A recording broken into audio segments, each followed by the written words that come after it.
এখন একটা নতুন ইউটিউব চ্যানেল খুলে শুরু থেকে তোমরা ইউটিউব থেকে আর্নিং করতে পারবে। 100-200 ভিউজেই তোমার আর্নিং হবে এবং ডলার জমা হবে। তো কিভাবে এটা হবে অবশ্যই ভিডিওর মাধ্যমে আলোচনা করব। ভিডিওটি শুরু থেকে শেষ পর্যন্ত কন্টিনিউ করবে, তাহলেই সব কিছু বুঝতে পারবে।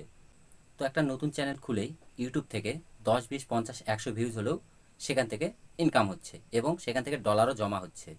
তো এইটা দেখার পর আমারই একজন বন্ধু আছে, সে আমাকে ফোন করে। আজকে ফোন করে বলে যে আমি একটা ভিডিও দেখলাম ইউটিউবে, যে সেখানে নতুন চ্যানেল খুলেই 10, 20, 50, 100 ভিউজ হলেও সেখান থেকে আর্নিং করা সম্ভব হচ্ছে বা আর্নিং হচ্ছে।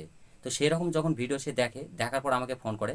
তো আমি তখন তাকে বলি যে ঠিক আছে, তুমি একটা কাজ করো, তুমি ফোনটা নিয়ে আমার বাড়িতে চলে এসো। সে আমার বাড়ি থেকে বেশি দূরত্ব না, 2 থেকে 3 কিলোমিটারের ডিফারেন্স হবে আমার বাড়ি থেকে। তো সে যখন ফোনটা আমার কাছে নিয়ে আসে, তখন তার চ্যানেলটা আমি ভিজিট করি ইউটিউবে। তো ইউটিউব চ্যানেলটা ভিজিট করার পর সেখানে দেখি তার মাত্র সাবস্ক্রাইবার 300 এবং ভিউজের সংখ্যা খুব পরিমাণে কম, 10, 20, 50, হাইস্ট 200, অ্যাভারেজ যে হাইস্ট ভিউ সেটা হচ্ছে 200।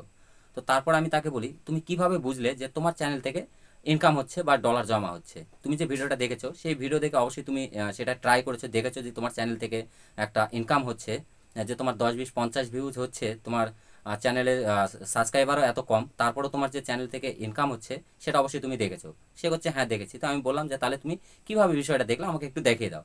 তখন সে কী করলো, তার চ্যানেলের লিঙ্কটাকে কপি করে একটা ওয়েবসাইটে গিয়ে, থার্ড পার্টি অ্যাপ্লিকেশনে গিয়ে তার লিঙ্কটাকে পেস্ট করার পর তার চ্যানেল ডিটেলস চলে এসেছে। তো তোমরা সাইডে স্ক্রিন রেকর্ডটা দেখো এখানে, তাহলে বুঝতে পারবে। এই সাইডে ঢোকার পর তখন যে আমাকে দেখালো, তো আমি এটা দেখে পুরোটাই অবাক হয়ে গেছি যে হ্যাঁ ঠিকই তো, যে মাত্র 200 থেকে 300 সাবস্ক্রাইবার এবং তার চ্যানেলের ভিউজ এতই কম, ভিডিওর ভিউজ, তারপরেও তার এই যে আর্নিংটা হচ্ছে বা এই যে ডলারটা দেখাচ্ছে, এটা সত্যি একটা অবাকজনক। তো সবার উদ্দেশ্যে একটা কথা বলে রাখি, আমরা যখন থার্ড পার্টি কোনো অ্যাপ্লিকেশন ইউজ করি বা থার্ড পার্টি অ্যাপ্লিকেশনের দ্বারা কোনো কিছু দেখার চেষ্টা করি, তো সেখানে যে জিনিসগুলো আমাদেরকে দেখায়, যে ইনফরমেশনগুলো সেখান থেকে যে দেয়, এটা একদমই প্রপার যে 100% শিওর হয়, এটা কিন্তু না।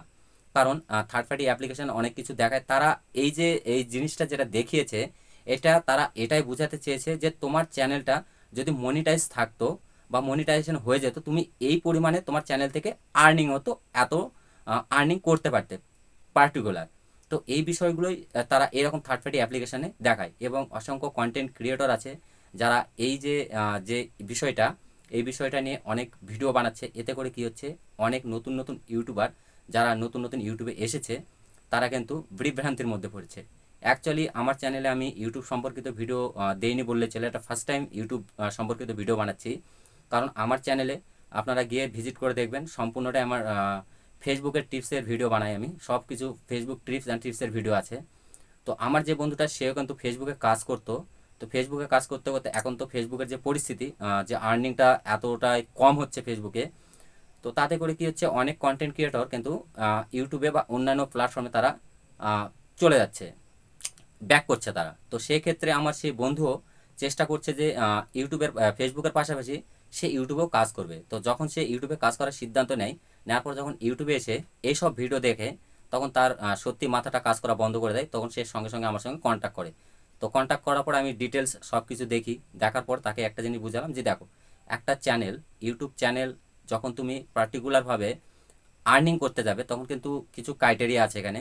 তোমার হাফ মনিটাইজেশন করতে গেলে 500 ফলোয়ার্স এবং 30,000 30 লাখ ভিউজ লাগবে এবং 3,000 ঘন্টা ওয়াচ টাইম লাগবে। যদি এই দুটোর মধ্যে একটা ক্রাইটেরিয়া পূর্ণ হয়, তাহলে তোমার হাফ মনিটাইজেশন হবে। আর ফুল মনিটাইজেশন করতে গেলে 1,000 সাবস্ক্রাইবার এবং 4,000 ঘন্টা ওয়াচ টাইম, না হলে 1 কোটি শর্ট ভিউজ লাগবে। তবে কিন্তু তুমি চ্যানেলটা মনিটাইজ করতে পারবে এবং অ্যাড থেকে যে আর্নিংটা হয় আমাদের ইউটিউবের, সেই আর্নিংটা তুমি করতে পারবে। তাছাড়া কিন্তু ইউটিউব থেকে অ্যাডের যে আর্নিংটা হয়, যে রেভিনিউটা আমরা পাই, যে আর্নিংটা পাই ইউটিউব থেকে, সেটা কিন্তু কখনোই পসিবল নয়। তো ইউটিউব থেকে হ্যাঁ, জিরো সাবস্ক্রাইবার না হলেও বেশি সংখ্যক সাবস্ক্রাইবার লাগবে না এবং ভিউজও লাগবে না, তারপর তুমি আর্নিং করতে পারবে। সেটা কিভাবে? হ্যাঁ, এটাও সম্ভব। এটা কিভাবে সম্ভব?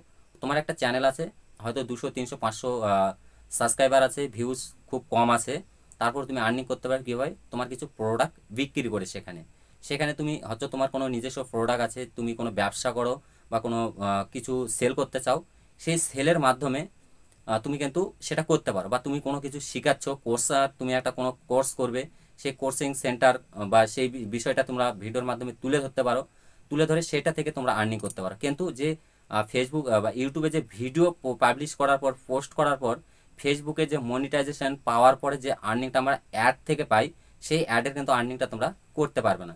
তো যেসব কন্টেন্ট ক্রিয়েটর এই সমস্ত ভিডিও বানাচ্ছ, তো তারা হয়তো কেউ জেনে বানাচ্ছে, কেউ না জেনে বানাচ্ছে, আবার কেউ যারা জেনে বানাচ্ছে তারা হয়তো শুধু ভিউজ পাওয়ার আশায় বানাচ্ছে। তো তাই বলছি এই সব ভিডিওতে কেউ বিভ্রান্তি হবে না, কারণ এটা সম্ভব নয়। কারণ প্রত্যেকটা প্ল্যাটফর্মে একটা ক্রাইটেরিয়া করা থাকে, সেই মাফিক যদি আমরা কাজ সেই ক্রাইটেরিয়া পূর্ণ না করতে পারি, সেই মাফিক যদি আমরা কাজ না করতে পারি, কিন্তু সেই প্ল্যাটফর্ম থেকে আর্নিং করা কখনোই সম্ভব নয়। ফেসবুকেও তাই, ফেসবুকেও একটা ক্রাইটেরিয়া আছে আর্নিং করার জন্য। ইনস্টাগ্রামেও আছে একটা ক্রাইটেরিয়া, সেই ক্রাইটেরিয়া যদি পূর্ণ না হয় তাহলে ইনস্টাগ্রাম থেকেও আর্নিং করতে পারবো না। এবং ইউটিউবের পাশাপাশি ইউটিউবেরও তাই, ইউটিউবেরও একটা ক্রাইটেরিয়া আছে। আমরা যতদিনে এই ক্রাইটেরিয়াটা পূর্ণ করতে না পেরেছি ততদিনে কিন্তু আমরা ইউটিউব থেকে যে প্রপারলি যে আর্নিংটা হয় অ্যাড থেকে, সেই আর্নিংটা কিন্তু আমরা জেনারেট করতে কখনোই পারবো না। তো তাই বলছি সব বন্ধুদেরকে বিভ্রান্তি হবে না। ইউটিউবে কাজ করতে গেলে মনোযোগ দিয়ে কাজ করো, অবশ্যই তোমরা ইউটিউব থেকে সফলতা পাবে এবং আর্নিংও করতে পারবে। আর যদি এই সমস্ত ফেসবুক সম্পর্কে ভিডিও বানাই, আজকে ইউটিউব সম্পর্কে ভিডিও বানালাম কারণ বিষয়টি সত্যি আমার কাছে একটা অবাকজনক লেগেছিল। তো বিষয়টা নিয়ে যখন আমি রিসার্চ করলাম দেখলাম যে হ্যাঁ এটা সত্যি, যে এরকম ওয়েবসাইটগুলোতে এই জিনিসগুলো দেখায়। তো এইটা দেখে কেউ বিভ্রান্তির মধ্যে পড়বে না। তো একটা কথাই বলবো, সবাই ভালো থেকো, সুস্থ থেকো, এবং ফেসবুকে ইউটিউবে যারা কাজ করতে এসেছো মন দিয়ে ইউটিউবে কাজ করো, ইউটিউবের গাইডলাইন্স মেনে কাজ করো। যখন মনিটাইজেশন পাবে তোমরা অবশ্যই আর্নিং করতে পারবে। আর যারা মনিটাইজেশনের আগে আর্নিং করতে চাও, তোমাদের যদি কোনো প্রোডাক্ট থাকে, তোমরা যদি কোনো বিজনেসম্যান হয়ে থাকো, বা তোমরা কোনো যদি ব্যবসা করে থাকো, তোমাদের সেই প্রোডাক্ট সেই জিনিসগুলো তোমরা সেল করতে পারো তোমাদের ভিডিওর মাধ্যমে। অ্যাড তোমরা নিজে ভিডিওর মাধ্যমে বলতে পারো, তোমরা সেখানে যোগাযোগ করার কোনো অপশন রাখতে পারো, সেখান থেকে তারা তোমাদের সঙ্গে যোগাযোগ করে সেই প্রোডাক্ট বিক্রি করে, সেই সমস্ত জিনিস বিক্রি করে তোমরা আর্নিং করতে পারো। সেটা মনিটাইজেশন ছাড়াও হবে, তোমাদের ভিডিওতে ভিউজ কম বেশি 100 200 500 যেটাই থাক তার মধ্যে থাকলেও হবে। এবং তোমরা যদি কোনো কোচিং সেন্টার থাকে তোমাদের, তোমরা যদি কোনো কিছু শিক্ষা দিতে চাও, তাহলে সেই শিক্ষামূলক জিনিসগুলো এখানে তুলে ধরে তোমরা সেই বিষয় থেকে সেভাবে আর্নিং করতে পারো। তো আজকের মূল বিষয় হচ্ছিল ভিডিওর এটাই। তো ভিডিও যদি ভালো লাগে, সব শেষে একটা কথাই বলবো, ভিডিও যদি ভালো লাগে অবশ্যই ভিডিওতে একটা লাইক করবে, কারণ তোমার একটা লাইক ভিডিও বানানোর মোটিভেশনটা বাড়ায় আমাদের। আর চ্যানেলে যদি নতুন হয়ে থাকে অবশ্যই চ্যানেলটিকে সাবস্ক্রাইব করবে, কারণ পরবর্তী এরকম নতুন ভিডিও যখনই আসবে সবার আগে নোটিফিকেশনটা তুমি পেয়ে যাবে এবং দেখার সুযোগ পেয়ে যাবে। তো আজকে এই পর্যন্ত, আবার দেখা হবে নেক্সট কোনো ভিডিওতে।